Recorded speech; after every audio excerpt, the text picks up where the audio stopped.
Ang kwento ay nagbubuka sa isang saranggolang malayang lumilipad sa ibabaw ng mataong syudad, isang simbolo ng inosenteng batang si Sowon, 8 taong gulang, matalino, masayahin, at puno ng kuryosidad. Araw-araw, papasok siya sa eskwela kasama ang kaibigang si Yongsuk. Isang umaga, habang nagmamadaling pumasok, hiniling ni Sowon sa kanyang mama na talian ang kanyang buhok. Pero dahil sa sobrang dami ng trabaho at gawain sa bahay, hindi siya nito matulungan. Kaya ang kanyang ama ang siyang tumulong sa kanya. Paalis na sana siya nang biglang umulan. Nag-alok ang kanyang ina na ihatid siya, pero ayaw niyang maging sagabal kaya sinabi na lang niyang tatakbo na lang siya para makarating agad sa eskwelahan. Binigyan lang siya ng payo ng kanyang ina na dumaan sa main road dahil mas ligtas ito. Habang patakbo siyang papasok, may isang lalaking lihim na nakamasid sa kanya. Sa kasunod na eksena, makikita ang saranggolang kanina ay lumilipad, ngayon ay nakatiwangwang na sa basang kalsada. Pinulot ito ng lalaki at dahan-dahang lumapit kay Sowon. Pinuri ng lalaki ang kanyang payong at tinanong kung pwede ba siyang makisilong. Magalang na tumanggi si Sowon dahil nagmamadali siya. Pero ilang sandali lang, dito na pala ang simula ng bangungot na magpapabago sa kanyang buhay magpakailanman. Sa isang madilim at liblib na lugar, makikita ang sirang payong ni Sowon. Nagkalat din ang mga gamit nito at si Sowon ay nasa isang madilim na sulok, bugbog at duguan ang katawan, at halos walang malay. Sa natitirang lakas, ginamit niya ito para makatawag ng tulong. Ilang sandali dumating ang ambulansya at isinugod siya sa ospital. Pagdating ng kanyang ina sa ospital, tila gumuho ang mundo niya nang makita ang kondisyon ng anak, punito ng sugat, pasa, at matindi ang naging pinsala. Upang mailigtas siya, kinailangan ng mga doktor na tanggalin ang malaking bahagi ng kanyang bituka at puwetan, at palitan ito ng artipisyal na puwet, at lagyan siya ng ostomy bag na siyang mangungulekta ng kanyang dumi. Masakit man sa damdamin pero ito ay isang kondisyong panghabang buhay. Nabagbag ang mundo ng kanyang mga magulang. Pagmulat ni Sowon na himalang nakaligtas, tinanong niya ang ama kung hindi ba ito pumasok sa trabaho. Bumulusok ang guilt sa dibdib ng ama. Sa pamamagitan ng mahinang bulong, sinabi pa ni Sowon sa kanyang ama na hulihin ang lalaking gumawa nito sa kanya na ayon sa kanya, ito ay nakasuot ng pantalon na maraming bulsa. Gusto ng kanyang ama na matulog na siya. Subalit tumanggi ito dahil natatakot siyang makalimutan ang mga detalye kapag nakatulog siya. Sa murang edad pilit na nagpapakatatag si Sowon kalakip ang panalangin na sanay mahuli na ang kriminal na nagwasak ng kanyang buhay. Paglabas ng ama sa ospital, nalaman nilang may suspect na ang pulis pero kailangan nila ang pahayag ni Sowon. Dito nagsimulang magbangayan ang mga magulang ni Sowon dahil ayaw ng kanyang ina na muling bumalik sa trauma sa kanyang anak kapag ginawa niya ito, pero wala silang pagpipilian dahil kailangan nila ng hustisya. Pagdating ng psychiatrist nagsagawa siya ng isang child-friendly interview kay Sowon. Nagdala ang ama niya ng paborito niyang laruan, si Kokong. Gunamit ito ng psychiatrist upang dahan-dahang kunin ang tiwala ng bata. Nang magtagumpay siya ipinakita sa kanya ang mga larawan ng mga suspect. At nang makita niya ang mukha ng kriminal, agad siyang pumikit at nanginig. Ngunit nang ipakita ang final line-up, itinuro ng nanginginig niyang daliri ang lalaking sumira ng kanyang pagkabata.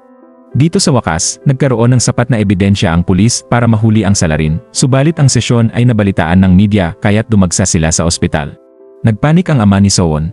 Ayaw niyang gawing palabas at isapubliko ang pagdurusang naranasan ng anak. Agad niya itong binuhat papunta sa itaas na palapag para mailayo sa mga kamera. Habang pinapakalma niya si Sowon, biglang pumutok ang ostomy bag nito at kumalat ang laman nito. Habang nililinis ito ng ama, biglang inatake ng matinding trauma si Sowon, nagwawala, umiiyak, humihingal. Napatigil ang ama ni Sowon at halos mabasag ang puso sa nasasaksihang paghihirap ng anak. Kinagabihan, tinakpan ni Sowon ang sarili nang pumasok ang ama sa kanyang silid. Nagpakirot ito sa kanyang ama, ngunit nagkunwari siyang matatag. Dahil lumalaki na ang gastusin nila sa ospital, humingi ng tulong ang kanyang ama sa kaibigan at hindi naman siya nabigo. Samantala, muling tinawag ang psychiatrist at nagplano sila ng paraan upang mabawasan ang trauma ni Sowon. Nagrenta ang ina ni Sowon ng mga costumes ng mga cartoons at ginamit ito para mapasaya ang anak. Nang walang pambayad ang kanyang ama para sa mga costume, tinulungan pa sila ng costume shop owner at binigyan sila ng Kokong costume ng libre. Pagpasok ng ama sa kwarto na nakasuot ng Kokong, sumilay ang malaking ngiti sa mukha ni Sowon, unang beses nang umiti siya mula nang maganap ang trahedya. Matapos nito ipinahayag ni Sowon na ayaw na niyang bumalik sa eskwela. Nahihiya siyang kapag pumasok siya ay pag-usapan lang siya ng lahat. Ngunit nang makitang nahihirapan ang mga magulang sa gastos, lalo siyang nalungkot. Miss na miss niya ang pumasok sa eskwela pero natatakot siyang makaranas ng panghuhusga. Pag-uwi nila galing sa ospital, binati sila ng mga mensaheng nakasulat sa kanilang pader, puro pagmamahal at suporta mula sa kanyang mga kaklase. Naging sinag ang mga mensaheng iyon ng panibagong pag-asa para kay Sowon para bumalik sa eskwela. Kinabukasan, sinamahan siya ng kanyang tiyahin papunta sa eskwelahan. Naiilang siya sa ostomy bag na nakasuot sa kanya, lalo na nang mapansing iba ang tingin sa kanya ng mga kaklase. Ngunit sa gitna ng alinlangan biglang dumating si Kokong, ang kanyang ama. Sa araw-araw, sinusundan siya ng ama habang nakasuot ng costume para hindi siya makadama ng pag-isa. Binigyan din siya ng ama ng isang waist bag na puno ng tsokolate para hindi siya mahiya kapag tinanong ang tungkol sa bag na nakakabit sa kanyang tiyan. Isang araw, natuklasan ni Sowon na ang ama niya pala ang nasa loob ng costume. Uminit ang mukha nito sa pawis, halos mahimatay. Dahan-dahang nilapitan siya ni Sowon at pinunasan ang pawis nito.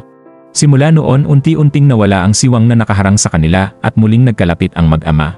Ngunit hindi pa tapos ang kaso, sinabi ng pulis na nagpetisyon ang salarin na siya ay may problema sa pag-isip na maaaring magpahina ng kaso. Dahil dito kinailangang humarap ni Sowon sa korte. Sa kulungan, hinarap ng ama ni Sowon ang kriminal. Nagkunwari itong inosente pero kalaunan nagbanta pa na kung makakalaya siya, maaaring ulitin ang ginawa niya kay Sowon. Dahil dito, naggitngit sa galit ang ama ni Sowon at halos basagin ang salamin sa harap nila. Sa courtroom, harap-harapang itinuro ni Sowon ang kriminal. Napatawan itong guilty. Ngunit sa kabila ng kalupitan ng krimen, 12 taon lamang ang kanyang sentensya. Dahil dito, nagwala ang ama ni Sowon, subalit niyakap siya ni Sowon habang umiiyak at sinabing, "Papauwi na tayo." Niyakap siya ng kanyang ama ng buong pagmamahal at doon siya tumigil at kumalma. Ilang buwan nang lumipas, nanganak ang ina ni Sowon ng sanggol na lalaki. Sa pagkakaroon ng kapatid na lalaki, bumalik ang konting saya sa mukha ni Sowon at muling nagkaroon ng pag-asa para lumaban sa kabila ng katotohanang hindi pa siya lubusang gumaling. Minsan, umuwi si Sowon nang hindi pa tapos ang klase dahil tinatamaan pa rin ito ng trauma na bunga ng masalimot na naranasan niya sa murang edad. Ang kwentong ito ay nagpapaalala na ang sugat na bunga ng masamang karanasan sa buhay ay hindi agad naghihilom sa isang araw, sa isang buwan, o isang taon.